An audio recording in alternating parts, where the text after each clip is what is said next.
ఓం శ్రీ గురుభ్యో నమః. ఓం శ్రీ పరమాత్మనే నమః. జై శ్రీకృష్ణ. తాని సర్వాణి సంయమ్య యుక్త ఆసీత మత్పరః వశే హి యస్యేంద్రియాణి తస్య ప్రజ్ఞా ప్రతిష్ఠితా. 61వ శ్లోకం యొక్క భావాన్ని పరిశీలించినట్లయితే, ఎవరైతే తన ఇంద్రియములను వశమునందు ఉంచుకుంటారో, మనస్సుని నాయందు మాత్రమే సదా లగ్నం చేసుకుంటారో, వారు సంపూర్ణ జ్ఞానంతో స్థితులై ఉంటారు. అర్జున, ధ్యాయతో విషయాన్ పుంసః సంగస్తేషూపజాయతే సంగాత్ సంజాయతే కామః కామాత్ క్రోధోభిజాయతే. 62వ శ్లోకం యొక్క భావాన్ని పరిశీలించినట్లయితే, ఇంద్రియ విషయముల మీద చింతన చేయటం వలన వాటి మీద మమకారాసక్తి పెరుగుతుంది. ఈ ఆసక్తి కోరికలను కలుగజేస్తుంది మరియు కోరికల నుండి క్రోధము ఉత్పన్నమవుతుంది. అర్జున, క్రోధాత్ భవతి సమ్మోహః సమ్మోహాత్ స్మృతి విభ్రమః స్మృతిభ్రంశాత్ బుద్ధినాశః బుద్ధినాశాత్ ప్రణశ్యతి.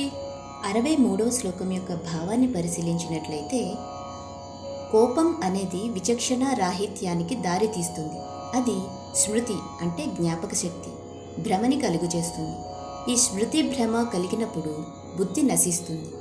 బుద్ధి నశించినప్పుడు మనుషుడు పతనమవుతాడు. అర్జున, రాగద్వేష విముక్తైస్తు విషయానింద్రియశ్చరన్ ఆత్మవైశ్యైర్విధేయాత్మా ప్రసాదమధిగచ్చతి.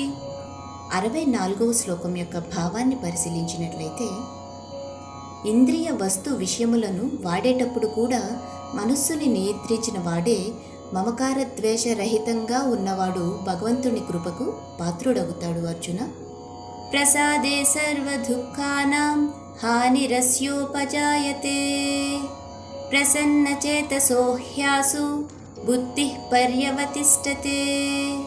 65వ శ్లోకం యొక్క భావాన్ని పరిశీలించినట్లయితే, భగవత్ కృప ద్వారా అన్ని దుఃఖములు తొలగిపోయి పరమశాంతి లభిస్తుంది. అలానే ప్రసన్న చిత్తంతో ఉన్న వ్యక్తి యొక్క బుద్ధి శీఘ్రముగా భగవంతుని యందు మాత్రమే స్థిరంగా నిలబడుతుంది. అర్జున, నాస్తి బుద్ధిరయుక్తస్య నచాయుక్తస్య భావనా నచా భావయతః శాంతిరశాంతస్య కుతః సుఖం. 66వ శ్లోకం యొక్క భావాన్ని పరిశీలించినట్లయితే, మనస్సు ఇంద్రియములను నియంత్రించని క్రమశిక్షణ లేని వ్యక్తికి స్థిరమైన బుద్ధి కానీ నిలకడైన భగవద్ధ్యాస కానీ ఉండవు.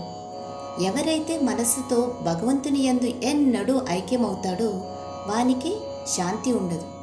మరియు మనశ్శాంతి లోపించిన వాడు సంతోషంగా ఎలా ఉండగలుగుతాడు? అర్జున, ఇంద్రియాణం హి చరతాం యన్మనోను విధీయతే తదస్య హరతి ప్రజ్ఞాం వాయుర్నావమివాంభసి.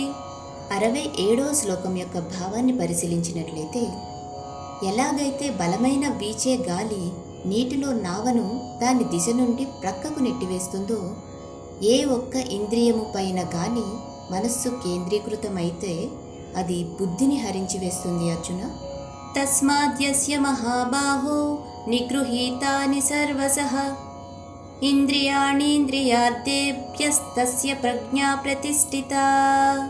68వ శ్లోకం యొక్క భావాన్ని పరిశీలించినట్లయితే, కాబట్టి అర్జున, ఇంద్రియములను ఇంద్రియ విషయముల నుండి పూర్తిగా నిగ్రహించిన వ్యక్తి ఆధ్యాత్మిక జ్ఞానంలో స్థిరంగా ఉంటాడు.